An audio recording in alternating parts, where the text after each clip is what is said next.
ഒന്നാം പാരമ്പര്യം പറയുന്നത് നമ്മുടെ പൊതുനന്മയാണ് ആദ്യത്തെ ലക്ഷ്യം. എയുടെ ഐക്യത്തെ ആശ്രയിച്ചാണ് വ്യക്തിപരമായ മോചനം. നമ്മുടെ സമൂഹത്തിനുള്ള ഏറ്റവും പ്രിയപ്പെട്ട ഗുണമാണ് എയുടെ ഐക്യം. നമ്മുടെ ജീവിതങ്ങളും ഇനി വരാനുള്ളവരുടെ ജീവിതങ്ങളും നേരിട്ട് ഇതിനെ ആശ്രയിച്ചിരിക്കുന്നു. നമ്മൾ ഐക്യത്തോടെ നിൽക്കുന്നു, അല്ലെങ്കിൽ എയെ ഇല്ലാതാവുന്നു. ഐക്യമില്ലെങ്കിൽ എയുടെ ഹൃദയസ്പന്ദനം നിലയ്ക്കുന്നു. നമ്മുടെ ലോകത്തിലെ ധമനികൾ ജീവദായകമായ ദൈവകൃപ കൂടുതലായി വഹിക്കുകയില്ല.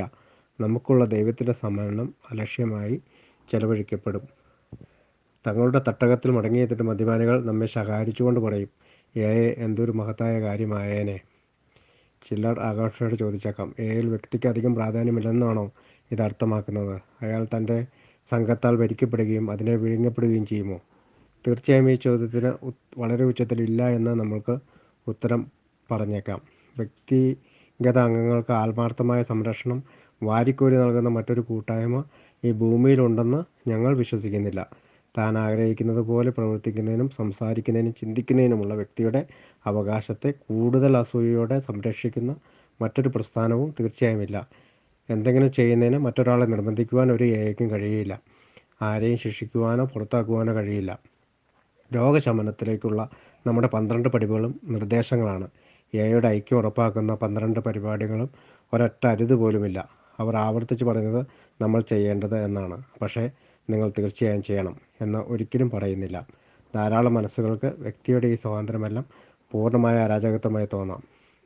ആദ്യമായി എയെ തന്നെ നോക്കുന്ന എല്ലാ നവാഗതർക്കും, എല്ലാ സുഹൃത്തുക്കൾക്കും അതിയായ സന്ദേഹങ്ങളുണ്ടാകുന്നു. അവർ കാണുന്നത് ഈ സ്വാതന്ത്ര്യത്തെ എന്തും ചെയ്യാനുള്ള അനുവാദമായിട്ടാണെങ്കിലും പിന്നീട് എയ്ക്ക് തടയാനാവാത്ത പ്രവൃത്തിയുടെയും ഉദ്ദേശത്തിൻ്റെയും ശക്തിയുണ്ടെന്ന് തിരിച്ചറിയുന്നു. അവർ ചോദിക്കുന്നു, അരാജകത്വവാദികളുടെ ഉത്തരം ഒരു കൂട്ടത്തിലേക്ക് എങ്ങനെ പ്രവർത്തിക്കാൻ കഴിയുന്നു? അവരുടെ പൊതുവായ ക്ഷേമത്തെ ആദ്യം വയ്ക്കുന്നതിന് അവർക്കെങ്ങനെ അസാധ്യമാവുന്നു? എന്താകും ദൈവമേ ഇവരെ ഒരുമിച്ച് നിർത്തുന്നത്? വളരെ സൂക്ഷ്മമായി നിരീക്ഷിക്കുന്നവർക്ക് വിചിത്രമായ വിരോധാഭാസത്തിന് താക്കോൽ ഉടൻ ലഭിക്കും. എയിലെ അംഗത്തിന് മോചനത്തിൻ്റെ തത്വങ്ങളനുസരിച്ച് പെരുമാറേണ്ടി വരും. അയാളുടെ ജീവിതം സത്യത്തിൽ ആത്മീയ തത്വങ്ങളുടെ അനുസരണയെ ആശ്രയിച്ചിരിക്കുന്നു. അയാൾ അധികം ദൂരത്തേക്ക് വ്യതിചലിക്കുകയാണെങ്കിൽ അതിൻ്റെ പിഴ ഉറപ്പും ക്ഷിപ്രവുമാണ്. അയാൾ രോഗിയാവുകയും മരിക്കുകയും ചെയ്യുന്നു. ആദ്യം അയാൾ മുന്നോട്ട് പോകുന്നു. എന്തുകൊണ്ടെന്നാൽ അയാൾ അങ്ങനെ ചെയ്യേണ്ടതുണ്ട്. പക്ഷെ പിന്നീട് താൻ യഥാർത്ഥത്തിൽ ജീവിക്കാൻ ആഗ്രഹിക്കുന്ന ഒരു ജീവിത രീതി അയാൾ കണ്ടെത്തുന്നു. കൂടാതെ വിതരണം ചെയ്യാത്തിടത്തോളം ഈ അമൂല്യമായ സമ്മാനം തനിക്ക് സംരക്ഷിക്കാനാവില്ലെന്ന് അയാൾ കണ്ടെത്തുന്നു. എയുടെ സന്ദേശം വഹിക്കാത്ത പക്ഷം അയാൾക്കോ അല്ലെങ്കിൽ മറ്റാർക്കെങ്കിലുമോ അതിജീവിക്കുവാൻ കഴിയുകയില്ല. 12-ാം പടി പ്രവർത്തനം ഒരു ഗ്രൂപ്പിനെ രൂപീകരിച്ച നിമിഷം തന്നെ മറ്റൊരു കണ്ടെത്തൽ. ഒരു ഗ്രൂപ്പില്ലാത്ത പക്ഷം ഭൂരിഭാഗം വ്യക്തികൾക്ക് മോചനത്തിന് കഴിയില്ല. നടത്തപ്പെടുന്നു.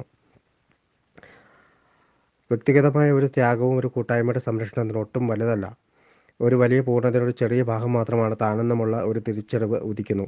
തൻ്റെ ഉള്ളിലെ ആഗ്രഹങ്ങളുടെയും ഉത്കർഷങ്ങളുടെയും മുറവിളി അത് ആ ഗ്രൂപ്പിനെ അപായപ്പെടുത്തുമ്പോഴൊക്കെ നിശബ്ദമാക്കപ്പെടേണ്ടതുണ്ടെന്ന് അയാൾ മനസ്സിലാക്കുന്നു. ഗ്രൂപ്പ് അതിജീവിക്കുന്നില്ലെങ്കിൽ വ്യക്തി അതിജീവിക്കില്ലെന്ന് വ്യക്തമാക്കുന്നു. അതുകൊണ്ട് തുടക്കത്തിൽ എങ്ങനെ ഗ്രൂപ്പുകളായി നന്നായി ജീവിക്കാനും ഒന്നിച്ച് പ്രവർത്തിക്കാനും കഴിയുന്നു എന്നത് പ്രധാന ചോദ്യമായി മാറുന്നു. നമ്മുടെ ലോകത്തിലെ വ്യക്തിത്വങ്ങൾ മുഴുവൻ ആൾക്കാരെയും നശിപ്പിക്കുന്നത് നമ്മൾ കണ്ടു.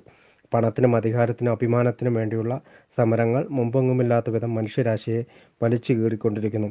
സമാധാനത്തിനും സ്വരച്ചേർച്ചയ്ക്കും വേണ്ടിയുള്ള അന്വേഷണത്തിൽ ശക്തരായ ആൾക്കാർ പോലും പ്രതിസന്ധിയിലാകുമ്പോൾ മദ്യപാനികളുടെ അസ്ഥിരപ്രകൃതരായ ഈ സംഘത്തിന് എന്ത് സംഭവിച്ചുകൂടാ? വ്യക്തിപരമായ മോചനത്തിനു വേണ്ടി നമ്മൾ ഒരിക്കൽ പ്രാർത്ഥിക്കുകയും ശ്രമിക്കുകയും ചെയ്തതുപോലെ താല്പര്യത്തോടെ എയുടെ തന്നെ അതിജീവനത്തിലുള്ള തത്വങ്ങൾ നമ്മൾ അന്വേഷിച്ചു തുടങ്ങി. അനുഭവങ്ങളുടെ തീച്ചൂളയിൽ വെച്ചാണ് നമ്മുടെ സമൂഹത്തിൻ്റെ ഘടന വാർത്തെടുത്തത്. ശാന്തസമുദ്രത്തിൽ വിമാനം തകർന്നപ്പോൾ എഡി റീക്കൻബേക്കറുടെയും അദ്ദേഹത്തിൻ്റെ ധീരനായ കോട്ടാളിയുടെയും കഥ എണ്ണമറ്റ തവണ ധാരാളം പട്ടണങ്ങളിലും ചെറു ഗ്രാമങ്ങളിലും നമ്മൾ അവതരിപ്പിച്ചു. നമ്മെപ്പോലെ മരണത്തിൽ നിന്നും രക്ഷിക്കപ്പെട്ടതായി അവർ പൊടുന്നതിനെ കണ്ടെത്തി.